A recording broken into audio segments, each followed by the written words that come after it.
السلام علیکم ورحمۃ اللہ وبرکاتہ۔ بسم اللہ والصلاة والسلام علی رسول اللہ، اما بعد۔ پارہ نمبر 10 کے حوالے سے مختلف باتیں پیش کی جا رہی ہیں۔ پارہ نمبر 10 کی ابتدا میں جو سورۃ الانفال کا بقیہ حصہ ہے، اللہ رب العالمین نے اس حصے میں سب سے پہلے مال غنیمت کا تذکرہ کیا، اور اس کے بعد جنگ کے میدان میں دشمن سے ملاقات کے آداب کیا ہیں، اللہ نے یہ بات بیان کی۔ فرمایا یا ایھا الذین آمنوا اذا لقیتم فئۃ فاثبتوا، کہ ایمان والو جب کسی جماعت سے مڈبھیڑ ہو جائے، ملاقات ہو جائے، تو سب سے پہلے ثابت قدم رہو۔ نمبر 2 واذکروا اللہ کثیرا، اور اللہ کا کثرت سے ذکر کرو۔ نمبر 3 واطیعوا اللہ ورسولہ، وہاں بھی جنگ کے میدان میں بھی اللہ اور اس کے رسول صلی اللہ علیہ وسلم کی اطاعت کرنا ہے۔ نمبر 4 ولا تنازعوا، کسی بھی طرح کے اختلاف سے بچنا ہے۔ اور نمبر 5 واصبروا، صبر کرنا ہے۔ اور آگے اللہ نے کہا ولا تکونوا کالذین خرجوا من دیارہم بطرا ورئاء الناس ویصدون عن سبیل اللہ، کہ تکبر، فخر اور غرور اور گھمنڈ میں مبتلا نہیں ہونا۔ یہ 6 چیزیں اللہ نے بیان کی ہیں: ثابت قدمی، اللہ کا کثرت سے ذکر، اللہ اور اس کے رسول صلی اللہ علیہ وسلم کی اطاعت، اور ایسے ہی صبر کرنا، اختلاف سے بچنا، اور تکبر اور غرور اور گھمنڈ سے بچنا۔ یہ ان حالات میں جب دشمنوں کا تسلط ہو رہا ہو تو ایسی صورت میں مسلمانوں کے لیے یہ 6 چیزیں ضروری ہیں۔ اور یہ 6 چیزیں جب صحابہ نے اختیار کی تو جنگ بدر کے میدان میں، جہاں جنگ بدر ہوئی، اس میدان میں اللہ رب العالمین نے مسلمانوں کو کامیابی سے نوازا۔ آگے اللہ نے بڑی اہم بات کی۔ بعض دفعہ کیا ہوتا ہے، ہمارے دل میں کسی کے تعلق سے محبت کا جذبہ پیدا ہوتا ہے، اب چاہے یہ محبت سچی محبت ہو یا جھوٹی محبت ہو، یا آج کل کے زمانے کے حساب سے آپ چھچوری محبت کہہ لیں، کسی بھی طرح کی محبت، یہ ساری محبتیں جو دل میں ڈالتا ہے یہ اللہ ڈالتا ہے۔ پیارے نبی صلی اللہ علیہ وسلم سے اللہ نے کہا لو انفقت ما فی الارض جمیعا ما الفت بین قلوبہم، کہ جو ہم نے صحابہ کے درمیان آپسی محبت پیدا کی ہے، یہ اس میں ہمارا کمال ہے۔ اے نبی صلی اللہ علیہ وسلم، آپ اگر پوری زمین کی دولت بھی خرچ کر دیں اور یہ چاہیں کہ ان کے دلوں کو آپ جوڑ دیں، آپ ان کے دلوں کو نہیں جوڑ سکتے، لیکن اللہ نے اپنی قدرت کے ذریعے صحابہ کو آپس میں ایسے جوڑ دیا۔ اللہ نے کہا کأنہم بنیان مرصوص، گویا کہ سیسا پلائی ہوئی دیوار، سیسا پلائی ہوئی دیوار کی تانبے کو، پیتل کو پگھلا کر کے آپس میں مکس کر دیا جائے، جوڑ دیا جائے، توڑتے رہے آپ نہیں توڑ سکتے آپ۔ تو ایسے ہی صحابہ کی جماعت تھی اور ان کی آپس میں ایسے ہی محبت تھی۔ یہ محبت اللہ کے ذریعے ان کے دلوں میں پیدا ہوئی۔ پیارے نبی صلی اللہ علیہ وسلم اس معاملے میں اختیار کے مالک نہیں، اختیار کے مالک نہیں ہے، اللہ رب العالمین نے اس چیز کی نفی کی ہے۔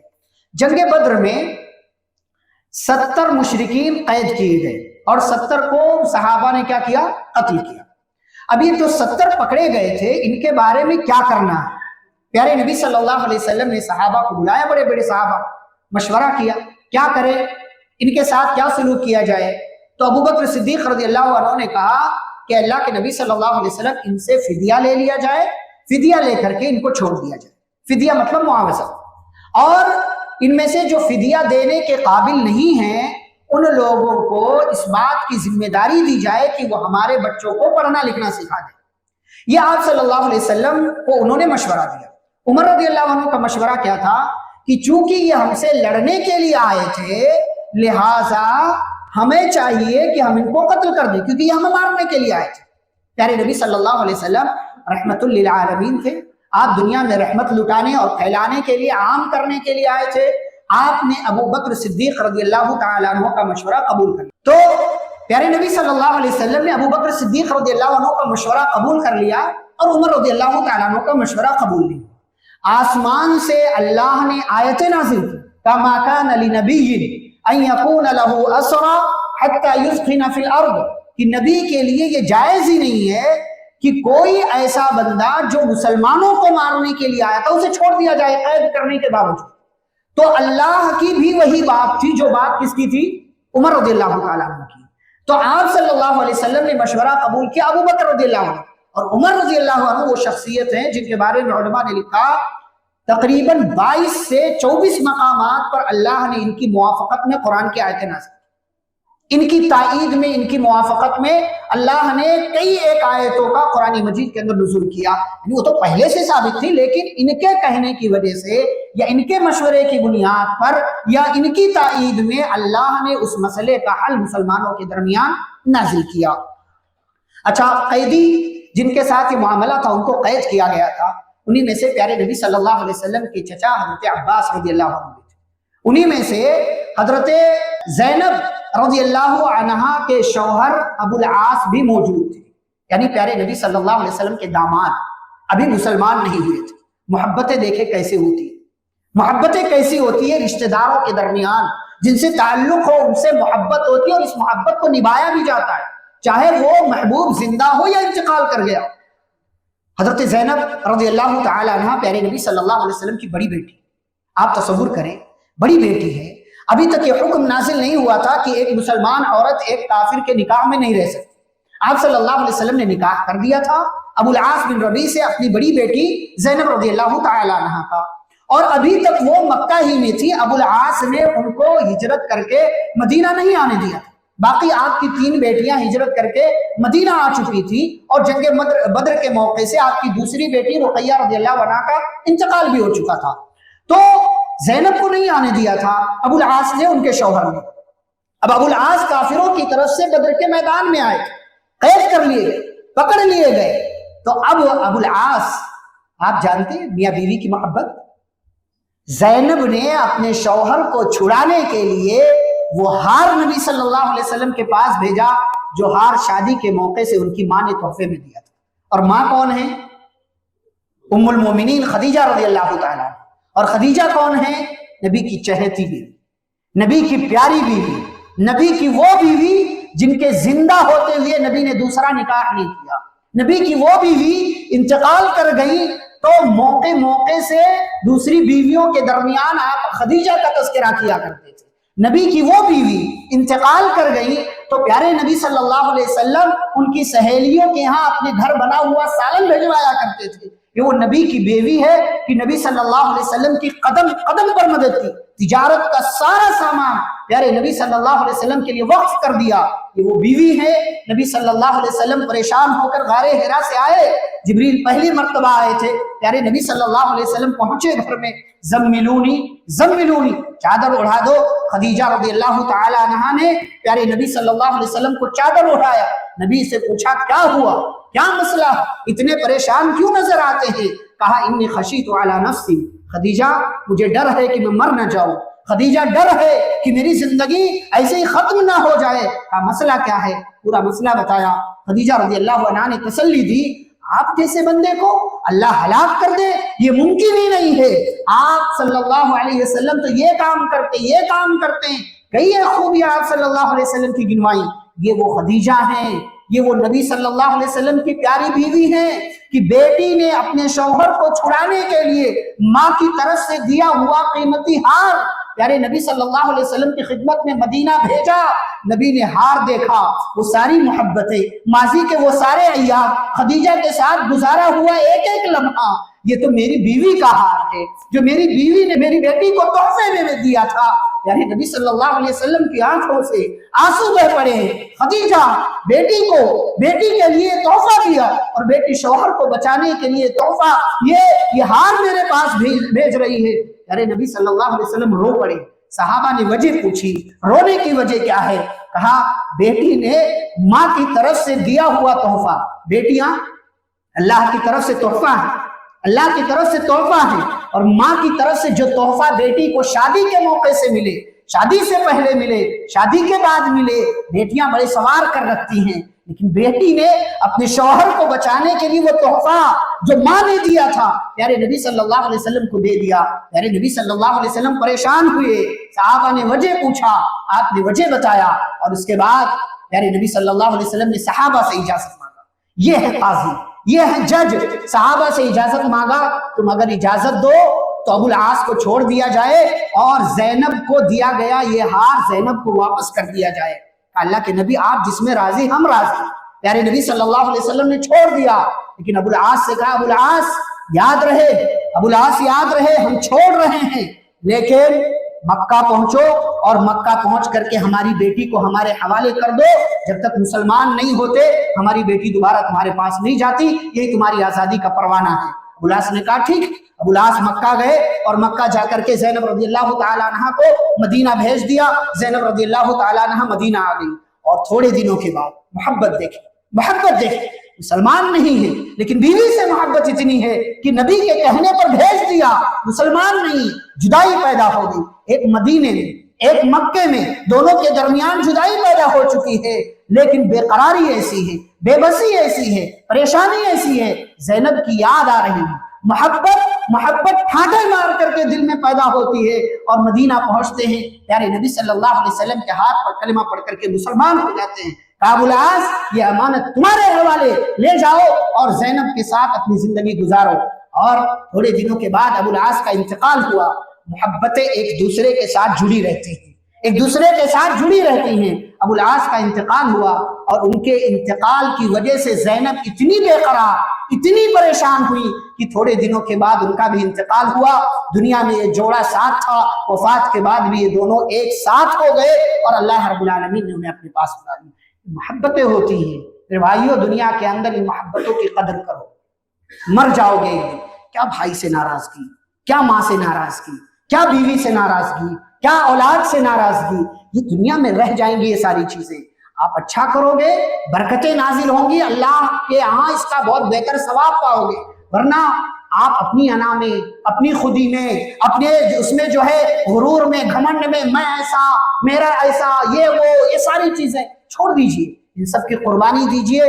رشتہ داریاں، تعلقات، نبی نے فرمایا انتقال کے بعد بھی اس کی قدر ہونی چاہیے، اور جو انتقال کر گئے ان کو اپنی دعاؤں میں یاد رکھنا چاہیے ان کو اپنی دعاؤں میں، اور صرف ان کو نہیں، ان کے ساتھ جن کے تعلقات ہیں نا، ان کے دوستوں کا بھی خیال رکھا کریں۔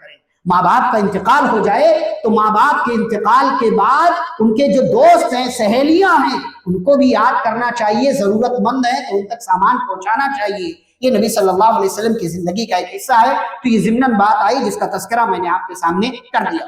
اس کے بعد سورۃ التوبہ کا آغاز ہوتا ہے۔ سورۃ توبہ کا ایک دوسرا نام کیا ہے؟ اس کا پہلا لفظ کیا ہے، کوئی بتائے گا؟ جی، سورہ براءت، بارک اللہ فیک۔ سورہ براءت اس کا ایک دوسرا نام۔ اس کے آغاز میں بسم اللہ نہیں، کیوں؟ یہ وہ سورہ، واحد سورہ ہے جس کے آغاز میں بسم اللہ نہیں، کیوں؟ ایک سیدھا سادہ سب سے آسان جواب کیا ہے؟ ایسے ہی نازل ہوا تھا، ایسے ہی نازل ہوا تھا۔ اچھا ایک بات یہاں پر بتاؤ، قرآن یہ جو جمع کیا گیا ہے نا، یہ صحابہ نے اپنی طرف سے ترتیب نہیں بڑھائی، یہ نبی صلی اللہ علیہ وسلم کی ترتیب ہے۔ جب بھی کوئی آیت نازل ہوتی تھی تو آپ صلی اللہ علیہ وسلم کہتے تھے یہ آیت فلاں سورہ میں فلاں آیت کے بعد فلاں آیت سے پہلے رکھو۔ تو یہ ترتیب صحابہ کی اپنی نہیں ہے۔ جیسے سورۃ العلق کی سب سے پہلی وہی کیا نازل ہوئی؟ سورۃ العلق کی 5 آیت، لیکن اس کے اندر صرف 5 آیتیں تو نہیں ہیں۔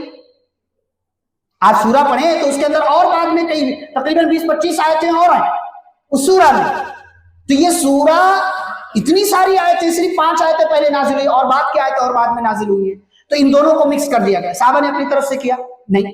سورۃ البقرہ کی آیت ایک ساتھ پوری سورہ نازل نہیں ہوئی، بلکہ کئی ایک الگ الگ موقعوں سے نازل ہوئی۔ تو یہ پورا قرآن جو ہے نا، یہ الگ الگ موقعوں پر نازل ہوا، لیکن اس کی ایک ترتیب تھی۔ وہ ترتیب جبریل نے پیارے نبی صلی اللہ علیہ وسلم کو بتایا، اور آپ صلی اللہ علیہ وسلم نے صحابہ کو بتا کر کے اس کو کیا کر دیا گیا؟ اس کے پیچھے اور اس کے آگے لگا دیا گیا۔ تو یہ سورۃ توبہ ایسے ہی نازل ہوئی تھی آسمان سے، لہٰذا اس کے آغاز میں بسم اللہ نہیں لکھا گیا۔ ایک دوسرا جواب جو علماء نے دیا ہے وہ یہ کہ اس سورہ کے شروع میں مشرکین سے، کافروں سے براعت کا اظہار ہے، کہ اللہ براعت کا اعلان کرتا ہے کہ اللہ کا مشرکوں سے کوئی تعلق نہیں، اللہ کا کافروں سے کوئی تعلق نہیں، اللہ نے براعت کا اعلان کیا۔ اور براعت کیا ہے؟ اعلان کرنا کیا ہے؟ کہ ہم الگ ہو گئے، اللہ کا ان سے کوئی تعلق نہیں۔ یہ کیا ہے؟ یہ عذاب، یہ عذاب ہے، اور عذاب یہ سختی کی دلیل ہے، لہٰذا اس کے، اور بسم اللہ کیا ہے؟ رحمت کی دلیل ہے۔ اسی لیے سختی کے موقع سے، براعت کے موقع سے کیا کیا گیا؟ اس کے آغاز میں بسم اللہ نہیں لکھا گیا، اور اس کے علماء نے اور دیگر جوابات دیے، لیکن سب سے سادہ جواب کیا ہے؟ نہیں تھا اس لیے نہیں لکھا، سب سے آسان جواب یہ۔ اچھا اس سورہ میں اللہ رب العالمین نے کیا نام ہے اس سورہ کا؟ سورۃ التوبہ. توبہ مطلب توبہ کرنا ہم جانتے ہیں. اللہ نے اس سورہ میں تقریباً 17 مرتبہ توبہ اور استغفار کا تذکرہ کیا. 17 مرتبہ توبہ اور استغفار کا ذکر کیا ہے. اور یہ توبہ استغفار کس کے لیے جانتے ہیں؟ اس سورہ میں مومنوں کا زیادہ تذکرہ نہیں ہے، بلکہ کس کا تذکرہ ہے؟ اس سورہ میں کافروں کا تذکرہ زیادہ ہے، مشرکین کا تذکرہ، یہودیوں کا ہے، عیسائیوں کا ہے، منافقین کا ہے، اللہ اور اس کے رسول صلی اللہ علیہ وسلم سے دشمنی مول لینے والوں کا تذکرہ ہے. ان سارے لوگوں کا تذکرہ ہے. کیا کہنا چاہتا ہے اللہ تعالیٰ؟ کہ اے کافروں، اے مشرکوں، اے یہودیوں، اے عیسائیوں، اے منافقوں، اے اللہ اور اس کے رسول سے دشمنی مول لینے والوں، توبہ کر لو، پلٹ آؤ، رجوع کر لو، استغفار کر لو، اللہ تمہیں معاف کر دے گا. اللہ تمہیں معاف کر دے گا. اور یہ سورہ سورۃ التوبہ اس کو اس لیے بھی کہا جاتا ہے کیونکہ اس سورہ میں آگے چل کر کے جو پارہ نمبر 11 میں تذکرہ ہے، 3 صحابہ کی توبہ کا تذکرہ ہے جو جنگ تبوک میں پیچھے رہ گئے تھے، بعد میں ان کی توبہ قبول ہوئی تھی، اس لیے اس کو سورۃ التوبہ کہا جاتا ہے. اس کی ابتدا میں اللہ نے مومنوں کا حج وغیرہ کا تذکرہ کیا ہے، اور اس کے بعد آگے اللہ نے اس بات کا تذکرہ کیا مسجد کا. انما یعمر مساجد اللہ من آمن باللہ والیوم الآخر واقام الصلاۃ وآتى الزکاۃ. اللہ کے گھر کو کون آباد کرے گا؟ مومن. مومن. پہلے کعبہ کے متولی کون تھے؟ کافر. مکہ فتح ہونے سے پہلے کعبہ کے متولی تمام کافر تھے، مشرک تھے. اور اللہ نے کہا ما کان للمشرکین ان یعمروا مساجد اللہ. مشرکین اللہ کے گھر کو آباد کریں، اللہ اس کی اجازت نہیں دیتا. کون آباد کرے گا؟ ایمان. اور پھر اس کے بعد اللہ نے ایک اور چیز کہی. مکہ کے مشرکین کیا کہتے تھے؟ کہتے تھے ایمان اور یہ دین جو محمد صلی اللہ علیہ وسلم لے کر کے آئے ہیں، اس سے بڑی خدمت حاجیوں کو پانی پلانا ہے، مسجد حرام کو آباد کرنا ہے. اس کو یہ بہت بڑی نیکی سمجھتے تھے، اور واقعی نیکی ہے، لیکن ایمان سے بڑی نیکی نہیں ہے. تو اللہ نے کہا اجعلتم سقایۃ الحاج وعمارۃ المسجد الحرام کمن آمن باللہ والیوم الآخر. کیا تم حاجیوں کو پانی پلانا اور مسجد حرام کو آباد کرنے کو اس کے برابر کر دے رہے ہو جو اللہ پر ایمان لاتا ہے، آخرت پر ایمان لاتا ہے؟ یہ دونوں برابر نہیں. لا یستوون عند اللہ. اللہ نے محبت کا تذکرہ کیا. آگے دنیا کے اندر ہمیں سب سے زیادہ کس سے محبت کرنی چاہیے؟ اللہ سے. والذین آمنوا اشد حبا للہ. ایمان والے سب سے زیادہ اللہ سے محبت کرتے ہیں. اس کے بعد پیارے نبی صلی اللہ علیہ وسلم سے لا یؤمن احدکم حتی اکون احب الیہ من والدہ وولدہ والناس اجمعین. تم میں سے کوئی اس وقت تک مومن نہیں ہو سکتا جب تک کہ میں اس کے نزدیک دنیا کی تمام چیزوں سے زیادہ محبوب نہ ہو جاؤں. اور پھر اس کے بعد یہ دونوں آپس میں لازم و ملزوم ہے. تو گویا کہ اللہ، رسول اور اس کے ساتھ کیا؟ دین. اس کے ساتھ دین. اب یہ تینوں جب ختم ہوتے ہیں تو اس کے بعد ماں باپ کا، رشتہ داروں کا، بھائی بہنوں کا، دیگر لوگوں کا نمبر آتا ہے. اب ہمارے یہاں کیا ہے دیکھیں، دنیا کے اندر انسان بہت ساری چیزوں سے محبت کرتا ہے، لیکن اگر یہ محبت اللہ کی محبت کے اوپر ہو جائے، اللہ کہہ رہا ہے نماز کے لیے چلو، اذان ہو چکی ہے، لیکن آپ کہہ رہے نہیں تھوڑا سا کام ہے، کام کر کے پھر آتا ہوں، تو اللہ سے محبت زیادہ ہوئی یا دنیا سے؟ دنیا سے. اللہ کیا کہتے ہیں؟ اگر تمہارے اندر 8 چیزوں کی محبت زیادہ ہو جائے، 8 چیزیں کون کون؟ آباؤکم، ماں باپ، وابناؤکم، بیٹا بیٹی، وازواجکم، بیوی اور جو ہے شوہر، واخوانکم، بھائی بہن، وعشیرتکم، رشتہ دار، واموال اقترفتموها، مال دولت، وتجارت تخشون کسادها، بزنس تجارت، ومساکن ترضونها، بلڈنگیں، پلاٹ، فلیٹس. ان 8 چیزوں کا اللہ نے نام لیا اور کہا ان 8 چیزوں میں سے کسی بھی ایک چیز کی محبت تمہارے دل میں زیادہ ہو جائے، کس سے؟ من اللہ، اللہ سے، رسول سے، دین سے اور دین کی تمام تر تعلیمات سے، تو فتربصوا، انتظار کرو. کس کا؟ حتی یأتی اللہ بامرہ، اللہ کی طرف سے عذاب کیا ہے. اور آج مسلمان اسی لیے ذلیل ہے. مال کما رہا ہے، اللہ کی محبت پیچھے. مال کما رہا ہے، نماز کی محبت پیچھے. دنیا کما رہا ہے، نماز کی محبت پیچھے. کھانے پینے میں لگا ہوا ہے، نماز کی عبادتوں کی محبت پیچھے. تو اللہ کی طرف سے عذاب ہے. یہ نہ سوچے کہ فلاں پارٹی والے کر رہے ہیں، فلاں جو ہے لوگ کر رہے ہیں، فلاں قوم کر رہی ہے. پارٹیوں کا کام نہیں ہے، پارٹیوں کی بس کی نہیں ہے کہ اگر آپ کے اندر ایمان ہو تو آپ کو کسی مصیبت میں ڈال دے. یہ اللہ رب العالمین کر رہا ہے کہ آپ دین سے دور ہوئے، اللہ سے دور ہوئے، رسول سے دور ہوئے، تو اللہ نے ایسے لوگوں کو آپ کے اوپر مسلط کر دیا جو آپ پر ظلم کرتے ہیں. جو آپ کے ساتھ اس طریقے کا غلط سلوک کرتے ہیں تو اپنا ایمان چیک کیجئے اور اس محبت کو چیک کیجئے جو آپ کو اللہ سے اور اللہ کے رسول صلی اللہ علیہ وسلم سے ہے۔ جنگ حنین کا اللہ نے تذکرہ کیا۔ ہماری زندگی میں کبھی بھی گھمنڈ نہیں آنا چاہیے، کبھی نہیں، کسی بھی چیز پر نہیں، نہ خوبصورتی پر، نہ صحت پر، نہ مال پر، نہ خاندان پر، کسی بھی چیز پر غرور اور گھمنڈ نہیں آنا چاہیے۔ صحابہ آپ دیکھیں دنیا کی سب سے بہترین قوم، دنیا کے سب سے نیک لوگ انبیاء کے بعد، مکہ فتح ہوا رمضان سن 8 ہجری میں، شوال سن 8 ہجری میں ایک جنگ ہوئی جسے جنگ حنین کہتے ہیں۔ حوازن اور ثقیف جو طائف کا علاقہ ہے، اس علاقے میں حوازن اور ثقیف کے لوگ اکٹھا ہوئے، نبی کو خبر ملی کہ لوگ حملہ کرنے کا پلان بنا رہے ہیں، تو آپ صلی اللہ علیہ وسلم نے صحابہ کو تیار کیا۔ 10,000 صحابہ پہلے ہی آئے تھے مکہ فتح کرنے کے لیے، وہ تو تھے ہی، 2,000 لوگوں نے مکہ فتح ہونے والے دن اسلام قبول کیا تھا، تو 12,000 کی تعداد ہو گئی۔ اور صحابہ جب نکلے حنین کی طرف تو ان کو لگا آج تو ہمیں کوئی نہیں ہرا سکتا، ہم 313 تھے تب بھی جیتے، ہم 700 تھے جنگ احد میں تب بھی جیتے، ہم جو ہے 3,000 کی تعداد میں ہم جنگ خندق میں تھے تب بھی جیتے، جنگ خیبر میں جیتے، مکہ فتح ہوا، آج 12,000 کی تعداد، کوئی نہیں ہرا سکتا۔ کثرت تعداد پر گھمنڈ آ گیا، فخر آ گیا، میدان میں پہنچے، میدان میں پہنچنے سے پہلے ہی حوازن اور ثقیف کے لوگوں نے پہاڑیوں کے پیچھے تیر اندازوں کو لگا رکھا تھا، یک بیک سب نے حملہ کیا اور صحابہ بکھر گئے، صحابہ بکھر گئے اور پوری فوج منتشر ہو گئی۔ میدان میں نبی صلی اللہ علیہ وسلم کے پاس صرف 80 یا 100 صحابہ رہ گئے 12,000 کی تعداد میں سے، یہاں تک کہ نبی کو مجبور ہونا پڑا کہ اے لوگوں کہاں بھاگے جا رہے، الیہ میری طرف آؤ، انا النبی لا کذب، میں نبی ہوں، جھوٹا نہیں ہوں، انا ابن عبد المطلب، میں عبد المطلب کا پوتا ہوں، کہاں بھاگے جا رہے ہو؟ اور پھر دھیرے دھیرے جب نبی کی آواز صحابہ کے کانوں میں پہنچی تو تھوڑی دیر پہلے صحابہ اپنے گھمنڈ اور عجب کی وجہ سے جنگ ہارنے والے تھے، لیکن نبی کی ثابت قدمی کی وجہ سے نبی صلی اللہ علیہ وسلم نے بلایا، صحابہ پلٹ کر آئے، صحابہ کو اپنی غلطی کا اندازہ ہو چکا تھا، پلٹ کر آئے اور پھر حملہ کیا اور پھر اس جنگ میں مسلمانوں کو کامیابی ملی۔ اللہ نے پیغام دیا کہ جب صحابہ کی زندگی میں گھمنڈ آئے اور یہ تھوڑے وقت کے لیے ان کی پوری کایا پلٹ سکتی ہے، تمہاری زندگی میں اگر گھمنڈ آ جائے گا اللہ تمہیں ریزہ ریزہ کر کے تمہیں تباہ و برباد کر دے گا، اس لیے گھمنڈ کبھی نہ کرے۔ ایک بات یہاں یہ، کیا مشرکین حرم میں داخل ہو سکتے ہیں؟ کافر حرم میں داخل ہو سکتا ہے؟ نہیں داخل ہو سکتا۔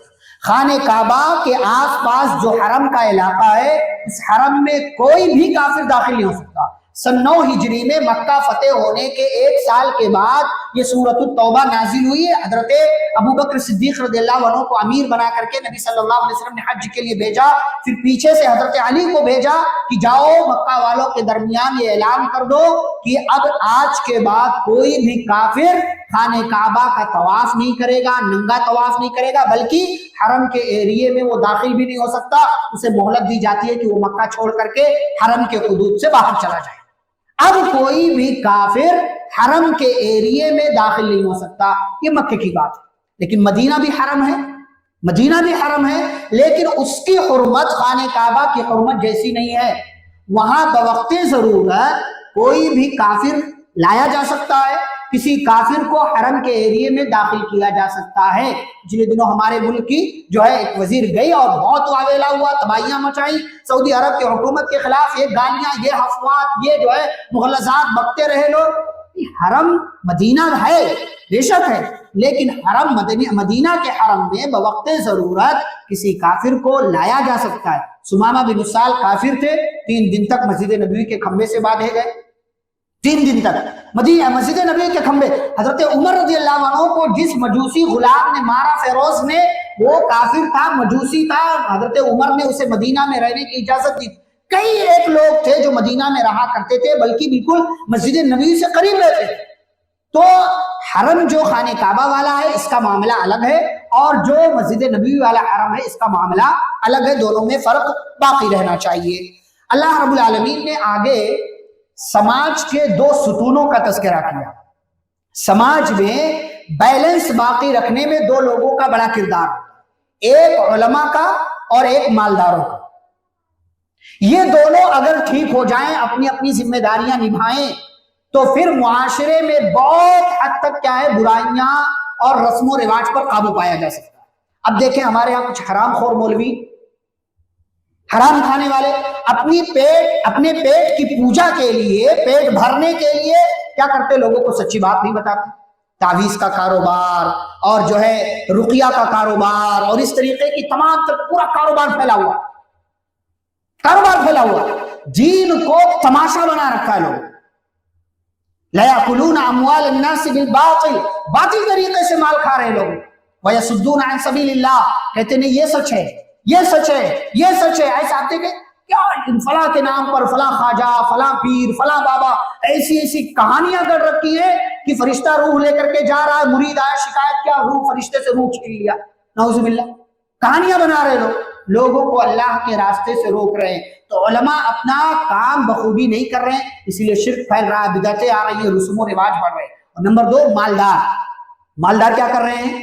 سماج کی غریبی ختم کرنے کے لیے زکوٰۃ صحیح طریقے سے نہیں نکال رہے ہیں، نمبر 1۔ نمبر 2، مالدار، ان کے پاس مال آ رہا ہے تو اپنی زندگی جیسے چاہتے ہیں گزارتے ہیں۔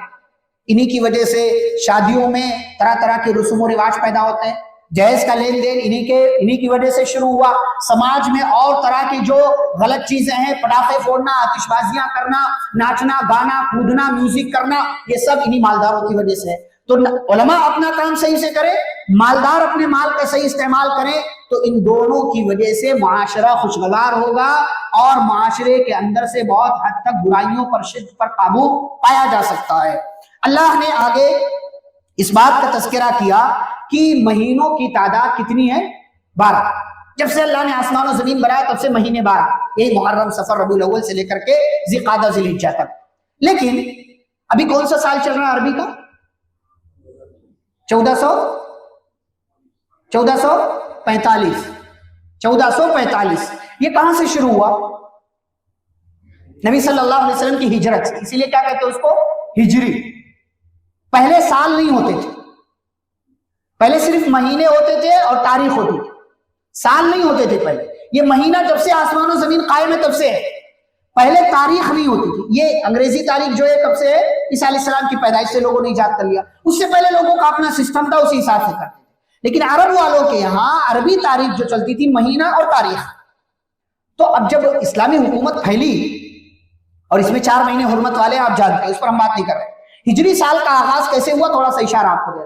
تو جب حکومت پھیلی اور وہاں گورنروں کی طرف سے لیٹر آتے تھے مدینہ کے اندر حضرت عمر رضی اللہ تعالیٰ عنہ کے پاس، تو اس میں ڈیٹ لکھی ہوتی تھی کہ 10 شوال، 10 رمضان، 15 رمضان، 15 ذی القعدہ، 20 ذی الحجہ، کوئی سال وال نہیں۔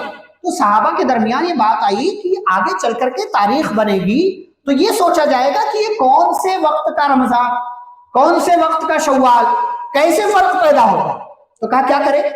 کہا سال کا آغاز کرتے۔ کہا ٹھیک ہے، مشورے کے لیے بلایا گیا، کسی نے مشورہ دیا کہ کہاں سے آغاز کرے؟ نبی صلی اللہ علیہ وسلم کی پیدائش سے، کیونکہ بہت بڑی بات ہے نبی کا پیدا ہونا۔ لیکن اب نبی صلی اللہ علیہ وسلم کی پیدائش کب ہوئی ایگزیکٹ تاریخ معلوم نہیں تھی، تو یہ مشورہ ریجیکٹ ہے۔ تو کسی نے کہا نبی صلی اللہ علیہ وسلم کی وفات جب سے ہوئی تب سے شروع کیا جائے۔ تو کہا لیکن نبی صلی اللہ علیہ وسلم کی وفات امت کے لیے بہت بڑا صدمہ ہے، اس کو بھی نہیں کیا جا سکتا، ریجیکٹ۔ تو کہا کسی نے کہ اسلام کی تاریخ میں ہجرت مدینہ ایک بہت بڑا ٹرننگ پوائنٹ، ایک بہت بڑا ٹرننگ پوائنٹ ہے، لہٰذا ایسا کرتے ہیں کہ ہجرت سے سال کا آغاز کرتے ہیں۔ یہ مشورہ سب کو پسند آیا اور اسی وقت سے ہجری سال کا آغاز ہو گیا، حساب لگایا گیا کہ نبی صلی اللہ علیہ وسلم کی وفات کو اتنے سال ہو چکے ہیں، ہجرت کو اتنے سال ہو چکے ہیں۔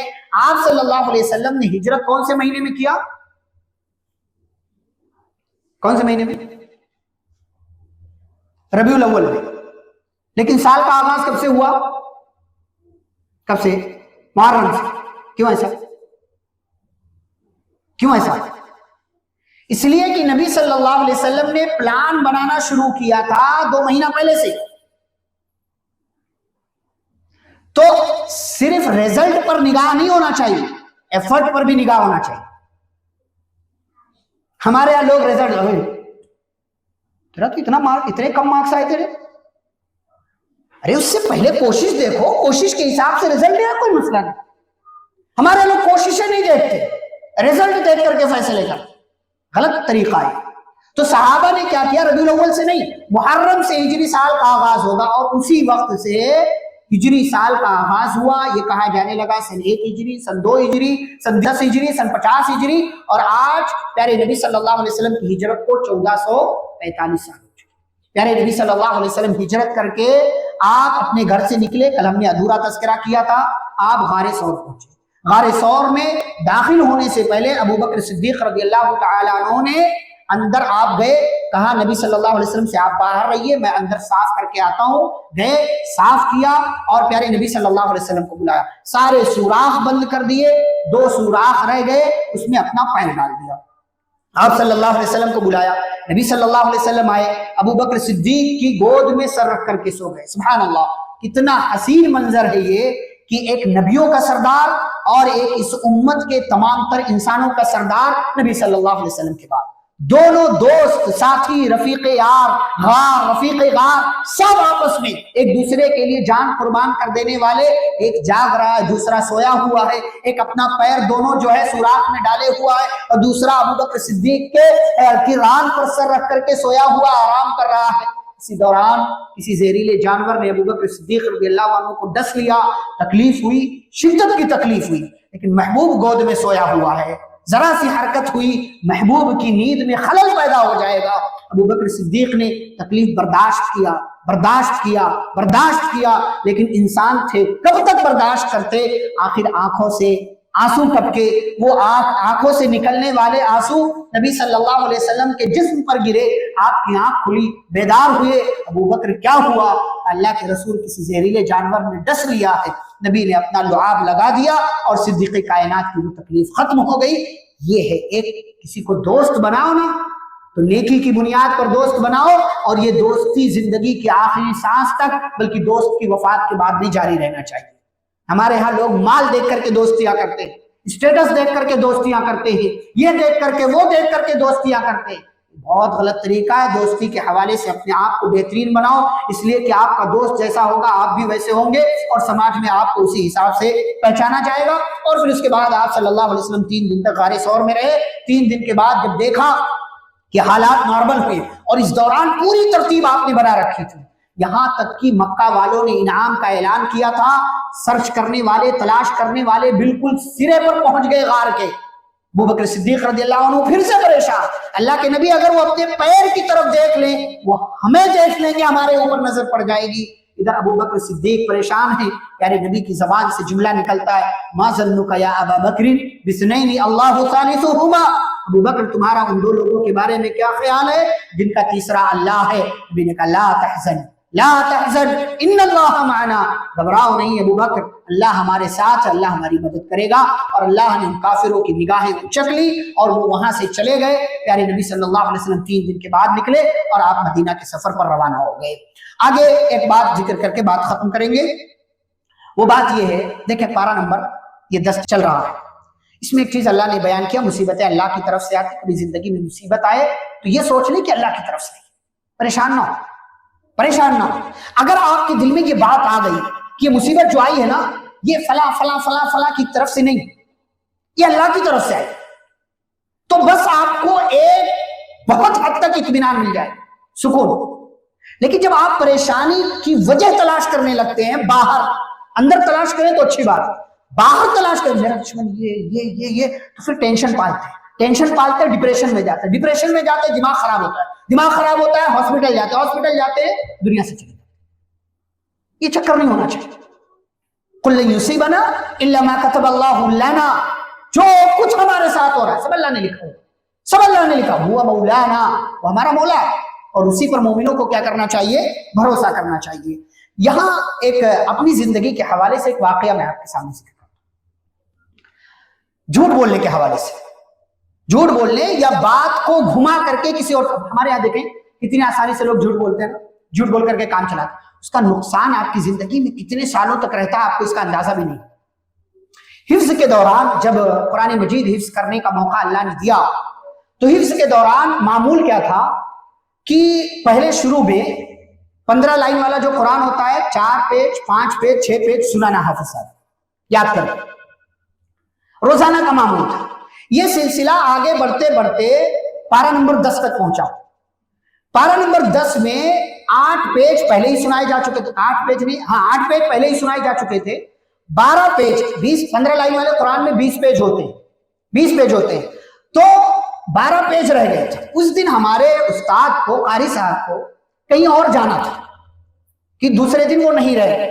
تو انہوں نے مجھ سے کہا کہ خلیل یہ 12 پیج کل دوسرے والے حافظ صاحب کو سنا دینا، پارہ ختم ہو جانا چاہیے، پارہ ختم ہو جانا چاہیے. میں نے کہا ٹھیک ہے. اب حافظ صاحب ادھر گئے اور میں ادھر، ایک چھوٹا 8 سال کا بچہ کھیلنے کودنے میں مشغول. 12 پیج یاد نہیں کیا، میں نے 8 پیج دوسرے دن حافظ صاحب کو سنایا. اب قاری صاحب آئے جب تیسرے دن، خلیل پارہ پورا ہو گیا. تو میں نے کیا کہا میں نے؟ نہیں. کتنا سنایا؟ 12 پیج نہیں سنایا؟ نہیں. کتنا سنایا؟ میں نے کتنا سنایا تھا؟ 8. بولا کتنا؟ 10. کتنا بولا؟ 10. آیت نمبر 69 سے لے کر کے 79 تک یہ 2 پیج بنتے ہیں. آپ 15 لائن والا قرآن اٹھایا کر، کالذین من قبلکم کانوا اشد منکم قوۃ سے ولہم عذاب علیم. یہ 2 پیج مکمل میں نے جھوٹ کے ذریعے اس کو غبن کر لیا. آپ کو پتا ہے بعد میں تو میں نے یاد کیا اس کو، اور اپنے قاری صاحب کو جو ہمارے استاد تھے ان کو اس کے بعد استغفر اللہ مولا تستغفر اللہ جو 2 پیج باقی تھا اگلے دن وہاں سے سنایا ان کو میں نے. لیکن یہ 2 پیج جس کے بارے میں نے جھوٹ بولا تھا یہ مجھے یاد تو ہوا، لیکن اگلے 12 سے 15 سالوں تک یہ 2 پیج مجھے ٹھیک سے یاد نہیں. آپ رات کو 3 بجے مجھے اور جگہوں سے پوچھ لیں، ڈیری نیوز سے اٹھا کر کے میں اس وقت تک سناؤں. 2011-12 تک کی یہ بات میں بتا رہا ہوں آپ کو. اس وقت تک 1999 میں حفظ کیا، 99 میں، وہاں سے لے کر کے 2011-12 تک یہ تقریباً 13-14-15 سال جو بھی بنتے ہیں، ان دونوں پیج میں کہیں نہ کہیں مجھے ایک بار ضرور اٹکنا ہوتا. ایک ذرا جس میں مطلب میری نیت کا کچھ نہیں تھا، بس 8 سال کا بچہ کیا پرواہ اس کو کہ ہاں جھوٹ ہے کیا ہے، اتنا بہت زیادہ خیال نہیں کرنا. لیکن 2 پیج کے حوالے سے میں نے جھوٹ بظاہر بول دیا کہ ہاں میں نے 10 پیج سنایا. اس جھوٹ کا اثر یہ ہوا کہ اگلے 13-14 سال تک اللہ نے اتنا ذہن دینے کے باوجود الحمدللہ اس 2 پیج کو میں اپنے ذہن میں صحیح طریقے سے محفوظ دے رہا. اب آپ سوچیں کہ اگر آپ روزانہ جھوٹ بولیں تو کتنا نقصان ہوگا، اس کو کتنا نقصان ہوگا. بچہ جھوٹ بولتا ہے، ہم کوئی خیال ہے بچہ تو ہے، اس بچے کی زندگی میں بھی اثر آ سکتا ہے اور اس کا اثر اسے جھیلنا اور برداشت کرنا پڑ سکتا ہے.